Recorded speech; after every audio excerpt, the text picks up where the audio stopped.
अर्थको कुरा अर्थ बुझेको मान्छेले बुझ्छ, अर्थ नबर्थको मान्छेले बुझ्दैन। त्यसैले संसारकै उत्कृष्ट अर्थमन्त्री मध्ये, उत्कृष्ट अर्थविज्ञ मध्ये एकजना अर्थविज्ञले नेतृत्व गरेको यो बजेट, यो बुद्धको भाषा बुद्धले बुझ्छन् हैन, बुद्धको भाषा बुद्धले बुझ्दैनन्।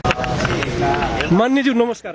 धन्यवाद छ। राम्रो बजेट धेरै राम्रो ल्याउनु भयो है। असाध्यै राम्रो बजेट आयो हैन। तर प्रतिपक्षले बेलुनमा हावा भरेको जस्तो आयो भन्ने हावालाई स्वाभाविकै हो। ल एकैछिन मान्यज्यू। ठीक छ, धन्यवाद छ। यो प्रतिपक्षको बेलुन किन भन्यो? बेलुन हावा भरेको बजेट आयो भन्ने छ के मान्यज्यू? हो यो भनिदिनु पर्यो। प्रतिपक्षले बेलुनमा हावा भरे जस्तै बजेट आछ भन्ने छ, यो खासै के हो यो बताइदिनु पर्यो मान्यज्यू। बेलुनमा हावा नभरेर पानी भर्न मिल्दैन हैन। त्यसैले गर्दाखेरि बेलुनमा हावा भर्ने ठाउँमा हावा भर्ने हो, पानी भर्ने ठाउँमा पानी भर्ने हो। तपाईले राम्रो भनिराख्नु भएको छ, तर प्रतिपक्षहरूले यो बजेट राम्रो आएन भनिरहेछ। त्यही मैले भने अब त्यो रस्व दीर्घ मात्रै हेरेर राम्रो नराम्रो भन्न थालियो भने त एउटा कुरा भयो हैन।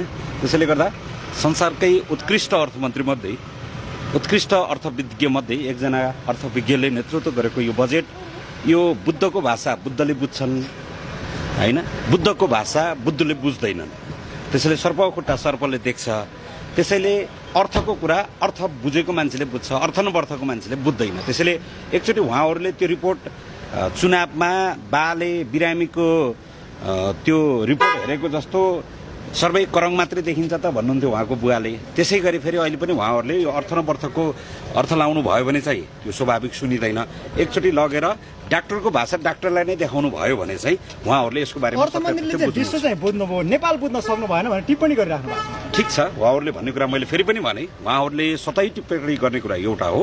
यसलाई गहिराइमा गएर एकचोटि उहाँहरूले यो डाक्टरको रिपोर्ट डाक्टरलाई लगेर देखाउनु भयो भने, विज्ञको रिपोर्ट विज्ञसँग छलफल गर्नुभयो भने यसले चाहिँ एउटा नयाँ उत्साह चाहिँ जगाउँछ। विश्वविख्यात अर्थमन्त्रीले खालि कल्पना बढी गर्नुभयो भन्ने प्रतिपक्षको आरोप।